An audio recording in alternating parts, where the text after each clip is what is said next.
Assalamualaikum warahmatullahi wabarakatuh. Bertemu lagi dengan saya Montesna. Pada video kali ini saya akan memaparkan tentang resume modul 4 Pedagogik Informatika pada BIMTEK Penguatan Kompetensi Guru Informatika SMA SMK Fase E Angkatan 2 tahun 2024. Silakan disimak. Setelah mempelajari modul 4 ini, pengalaman belajar yang saya dapatkan yang pertama itu adalah memahami pembelajaran dengan kerangka TIPEK. Pembelajaran dengan komponen teknologi pada konsep TIPEK ternyata tidak hanya sebatas penggunaan infokus dan bahan ajar yang ditayangkan, tetapi bagaimana mengintegrasikan konten, pedagogik, dan teknologi yang diterapkan. Selanjutnya, pada pembelajaran mandiri yang saya lakukan pada modul 4 ini, emosi-emosi yang saya rasakan yang pertama adalah tertantang. Dalam mempelajari modul ini, saya merasa sangat tertantang sehingga memacu semangat, karena untuk kompetensi pedagogik memang harus selalu diperbaharui dan ditingkatkan, dan merasa tertantang bagaimana kita mengintegrasikan penggunaan media digital dengan wajib memiliki kompetensi pedagogik. Hal baik yang berkaitan dengan proses pembelajaran yang sudah saya lakukan, pada modul 1 saya sudah menjelaskan tentang praktik pembelajaran yang saya lakukan, yaitu praktik the best soal learning, di mana praktik pembelajaran ini saya ciptakan sendiri, di mana pada pembelajaran ini sudah mencangkup pembelajaran TIPEK dan mengintegrasikannya dengan pembelajaran dengan menerapkan kompetensi sosial emosional, sehingga pembelajaran tidak hanya terfokus pada penggunaan teknologi atau media digital saja, tetapi bagaimana mereka bisa mengintegrasikan seluruh pemikiran kemudian perilaku sikap mereka terhadap penggunaan media digital tersebut. Nah, adapun apa yang perlu diperbaiki pada proses pembelajaran selanjutnya,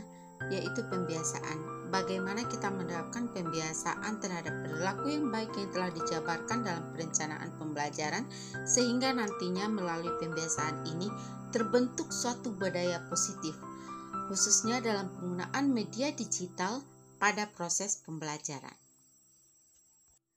Nah, adapun apa yang perlu diperbaiki pada proses.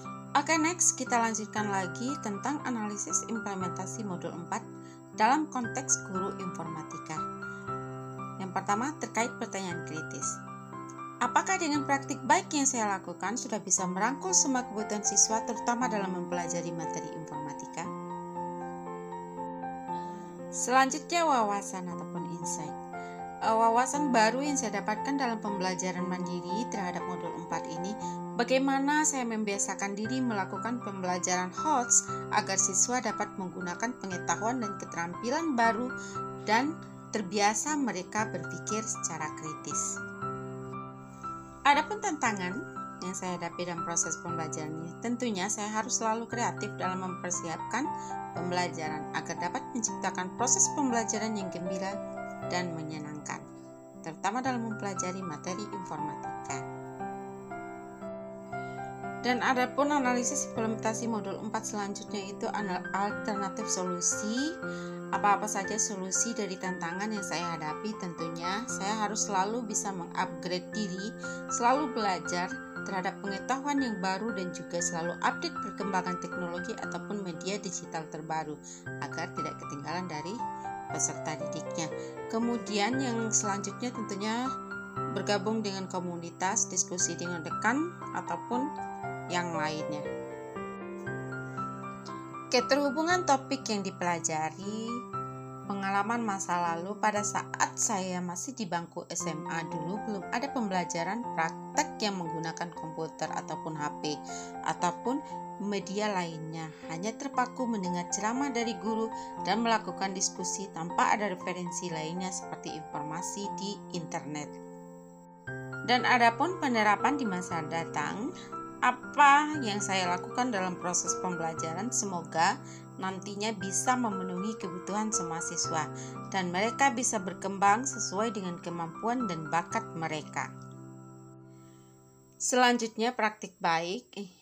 Yang pertama itu adalah mengintegrasikan kompetensi sosial emosional dalam pembelajaran, kemudian membiasakan mereka belajar mandiri. Kita hanya sebagai penuntun mereka agar mereka bisa lebih menggali potensi diri mereka. Demikian pemaparan saya, semoga bermanfaat. Salam guru hebat seluruh Indonesia. Sampai berjumpa di video selanjutnya. Assalamualaikum warahmatullahi wabarakatuh.